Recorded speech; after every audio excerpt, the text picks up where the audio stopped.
கிறிஸ்து இயேசுவுக்குள் மிகவும் பிரியமான மாதா தொலைக்காட்சி குடும்பத்தாரே, மெசியாவை தேடி என்கின்ற திருவருகை கால தொடர் தியான நிகழ்வின் மூலமாக உங்களை சந்திப்பதிலே மிக்க மகிழ்ச்சி அடைகின்றோம். இந்த நாளிலே இன்னும் ஒரு புதிய மனிதரை இறைவன் நமக்கு கருவியாக கண் முன்பாக வைக்கிறார். அவரை பற்றிய இறை வார்த்தைக்கு இப்போது நாம் கவனமுடன் செவிமடுப்போம். லூக்கா எழுதிய தூய நற்செய்தியிலிருந்து வாசகம். அதிகாரம் 1, இறை வார்த்தைகள் 39 முதல் 45 முடிய. மரியா புறப்பட்டு யூதேயா மலைநாட்டிலுள்ள ஓர் ஊருக்கு விரைந்து சென்றார். அவர் செக்கரியாவின் வீட்டை அடைந்து எலிசபெத்தை வாழ்த்தினார். மரியாவின் வாழ்த்தை எலிசபெத்து கேட்டபொழுது அவர் வயிற்றிலிருந்த குழந்தை மகிழ்ச்சியால் துள்ளிற்று. எலிசபெத்து தூய ஆவியால் முற்றிலும் ஆட்கொள்ளப்பட்டார். அப்போது அவர் உரத்த குரலில், பெண்களுக்குள் நீர் ஆசி பெற்றவர், உம் வயிற்றில் வளரும் குழந்தையும் ஆசி பெற்றதே. என் ஆண்டவரின் தாய் என்னிடம் வர நான் யார்? உம் வாழ்த்துரை என் காதில் விழுந்ததும் என் வயிற்றினுள்ளே குழந்தை பேருவகையால் துள்ளிற்று. ஆண்டவர் உமக்கு சொன்னவை நிறைவேறும் என்று நம்பிய நீர் பேறு பெற்றவர் என்றார். அன்னை மரியாள் வானதூதரின் செய்தியை பெற்றுக்கொண்டவுடனே விரைந்து சென்று என்று வார்த்தை வருகிறது. இடையர்கள் கூட இறைவனுடைய வார்த்தையை பெற்றுக்கொண்டவுடன் விரைந்து சென்று பாலன் இயேசுவை கண்டார்கள் என்று சொல்லப்படுது. அந்த விரைந்து எங்க போறாங்க? யூதேயா நிலைநாட்டில் உள்ள எலிசபெத் வீட்டிற்கு வந்து அந்த அம்மாவை வாழ்த்துக்கிறார். சக்கரன் வீட்டுக்கு வந்து அவர் வாழ்த்துறாங்க. யூதேய மலைநாடு இன்றைக்கு புண்ணிய பூமிக்கு நாம் போகின்ற பொழுது ஐன் கரீம் என்கின்ற அழகான மலைப்பாங்கான சமவெளியும் பள்ளத்தாக்கும் நிறைந்த ஒரு அற்புதமான ஒரு பகுதியை இந்த இடம்தான் ஐன் கரீம் என்று சொல்லி அடையாளம் காட்டுகிறார்கள். அந்த இடத்திலே மரியன்னைக்கு என்று ஒரு நீர் ஊற்று கூட இருக்கிறது. அந்த நீர் ஊற்றிலிருந்து அன்னை மரியாள் தண்ணீர் முகந்து கொண்டு சென்று எலிசபெத் அம்மாளுக்கு பணிவிடை செய்தார்கள் என்றும் நம்ம பாரம்பரிய செய்திகள் சொல்லப்பட்டிருக்கிறது. இந்த எலிசபெத் அம்மாள் அன்னை மரியாளை எப்படி வரவேற்கிறார்கள்? என் ஆண்டவரின் தாய் என்னிடம் வர நான் வாய்ப்பு பெற்றது எப்படி என்று அழகாய் சொல்கிறார்கள்.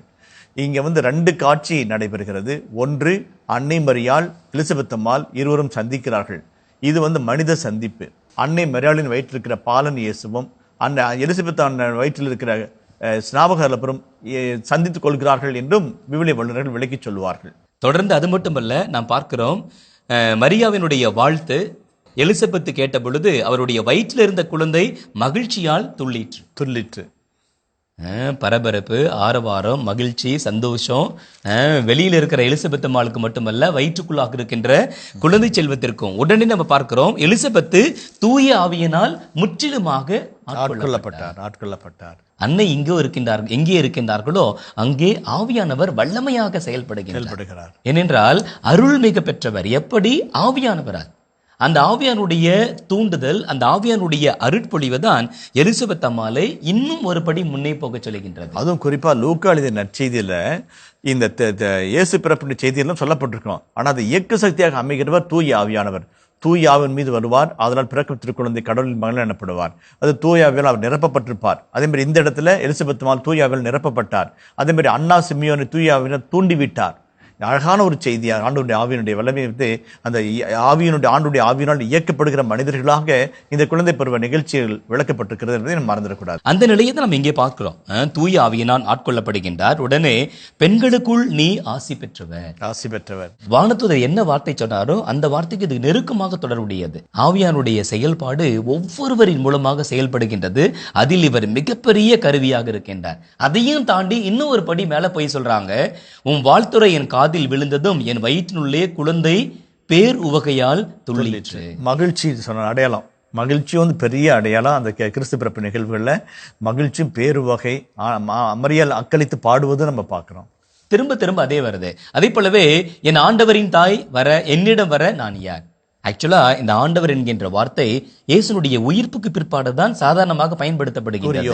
இது ஒரு இறைவாக்கு உரைப்பாவே நாம் பார்க்கின்றோம். ஆண்டுடைய உயிர்ப்பை உரைக்கச் சொல்வது போலவே இது எனக்கு படுகிறது. அதே மாதிரி அன்னை மரியாதை இறைவனின் தாயாகவும் படம் பிடித்து காட்டுகிறாங்க. அது ஒரு அழகான ஒரு செய்தி. எலிசபெத் தன்னுடைய வாயிலின் வழியா வருகிற வார்த்தை. இன்னொரு இடத்துல ஆண்டவரின் தான் என்னிடம் வர வாய்ப்பு விட்டது எப்படின்னு கேட்கறதுல 2 சாமுவேல் 6ஆம் அதிகாரம் 9ஆம் வசனத்துல ஆண்டவரின் பேழை என்னிடம் வர நான் வாய்ப்பு பெற்றது எப்படி என்று சொல்லி கேள்வி கேட்கப்படுகிறது.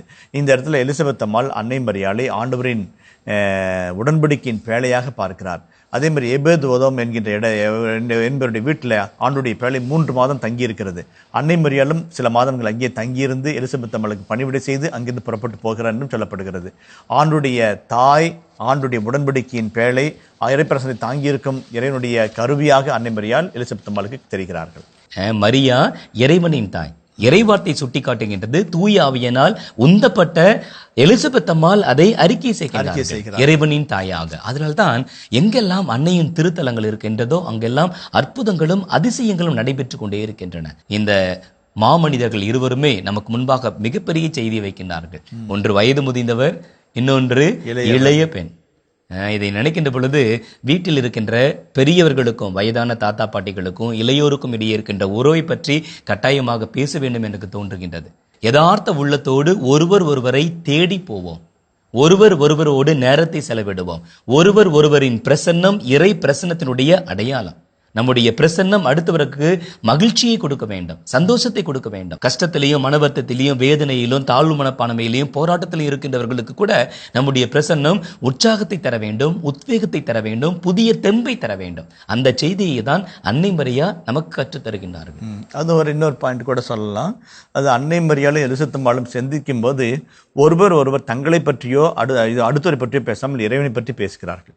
இப்போ நம்ம வீட்டில் ஒன்றா சேர்ந்து வீட்டில் அக்கம் பக்கத்தில் ஒன்றா சேருவோம், பேசுவோம், கோயிலுக்கு போவோம், ஒன்றா சேருவோம். நம்ம பேசும்போது எப்பொழுதுமே அடுத்த பற்றி புரணி பேசுகிற ஒரு மனப்பக்குவம் நமக்குள்ளே இருக்குது. ஒரு நோய் போல பல்வேறு உறவுகளை சிதிலமாக்குறது, பெயர்களை கெடுக்கிறது, நம்முடைய குணாதிசயங்களை மாற்றி பேச வைக்கிறது. திருத்தந்தை அழகாக சொல்றாங்க, புரணி பேசுவது, அடுத்தவர்களை பற்றி தவறாக பேசுவது டெரரிசம் ஆஃப் காசிப்பிங். வாய் தீவிரவாதம், அடுத்தவர்களை அழிக்கின்ற, படுகொலை செய்கின்ற தீவிரவாதம் வேண்டாம். திருவருகை கால ஆன்மீக சிறப்பு பயிற்சியாக ஒருவேளை நீங்கள் உங்களுடைய தாத்தா பாட்டியும் கூட இல்லை அப்படின்னா தயவு செய்து அவர்களை சந்திக்க முயற்சி செய்யுங்கள். அவர்களோடு நேரம் செலவிட முயற்சி செய்யுங்கள். அருகாமையில் பக்கத்து வீட்லேயோ உங்கள் தெருக்களிலோ வயது முதிர்ந்தவர்களோ பெரியவர்களோ இருக்கிறாங்க அப்படின்னா தயவு செஞ்சு அவர்களை போய் பாருங்கள். அவங்க கூட நேரம் செலவு செய்யுங்க. சிறு சிறு பொருட்கள் கொண்டு போய் கொடுத்து அவர்களை மகிழ்ச்சிப்படுத்துங்க, சந்தோஷப்படுத்துங்க. உங்கள் வீடுகளில் மாமியார் மாமனார் பெரியவங்க இருந்தாங்க அப்படின்னா அவர்களை அன்போடும் பாசத்தோடும் பாருங்கள். அவர்களுக்குரிய மரியாதையை கொடுங்க. உங்கள் பிரசனத்தில் அவர்களை கம்ஃபர்டபுளாக இருக்கவும் மகிழ்ச்சியாக இருக்கவும் இந்த நாட்களில் முயற்சி செய்யுங்க. இதை மனதில் வைத்து திறந்த இதயத்தோடு நாம் இப்போது ஜெபிப்போம். எங்களை அன்பாய் நேசிக்கிற நல்ல ஆண்டவரே, எங்கே 2-3 என் பெயரால் கூடியிருக்கிறார்களோ அங்கே அவர்கள் மத்தியில் நான் இருக்கிறேன் என்று நீர் வாக்குறுதி கொடுத்தீரே. எங்களோடு கூட இருப்பதற்காகவும் உடைய இறை வார்த்தை எங்களுக்குள்ளாய் பகிர்ந்து கொடுத்ததற்காகவும் நன்றியோடு மை துதிக்கிறோம். இந்த நாளுக்காக, இந்த நற்செய்திக்காக, நல்ல சிந்தனைக்காக நன்றி கூறுகிறோம் ஆண்டவரே. அன்னை மரியாளும் எலிசபெத் அம்மாளும் சந்தித்த பொழுது அங்கே மகிழ்ச்சி பிரவாகத்தினால் ஆர்ப்பரித்து மகிழ்ந்திருந்தார்கள் என்பதை கண்டுகொள்கிறோம். ஆண்டவரே, எங்கள் உறவுகள் மகிழ்ச்சிக்கும் அண்மையான அன்பிற்கும் வழிகொள்வதாக. புரணி பேசுவது, அடுத்தவரை பற்றி அவதூறாய் பேசுவது, அடுத்தவருடைய பெயரை கெடுப்பது உள்ளிட்ட எந்த விதமான தவறான காரியங்கள் நாங்கள் ஈடுபடாதபடிக்கு எங்கள் நாவை காத்துக்கொள்வீராக. ஆண்டவரே, நன்மையே பேசி நல்லதையே சொல்லி நல்லதையே சான்று பகர்ந்து வாழும் வாழ்க்கையை தருவீராக. எங்கள் குடும்பத்தில் இருக்கிற பெரியவர்களையும் இளையவர்களையும் ஒரு சேர பார்க்கும் நல்ல மனதை எங்களுக்கு தருவீராக. பெரியவர்களை அண்டி சென்று ஆசி பெற்று அவர்களை அனுசரித்து வாழும் நல்ல மனதை எங்களுக்குள்ளாய் தருவீராக. ஆண்டவரே, உறவுகளுக்கு முக்கியத்துவம் கொடுத்து உமது உண்மையின் வழி நடக்கும் நல்ல நாட்களை எங்களுக்கு கட்டளையிடுவீராக. என்றும் வாழும் இயேசு வழியாகவே உம்மை மன்றாடுகிறோம். ஆமென். அன்புக்குரியவர்களே, மீண்டும் மெசியாவை தேடி என்கின்ற இந்த தியான தொடர் மூலமாக உங்களை சந்திக்கின்ற வரை உங்களிடமிருந்து அன்போடு விடைபெறுகின்றோம். இயேசுவுக்கே புகழ், இயேசுவுக்கே நன்றி.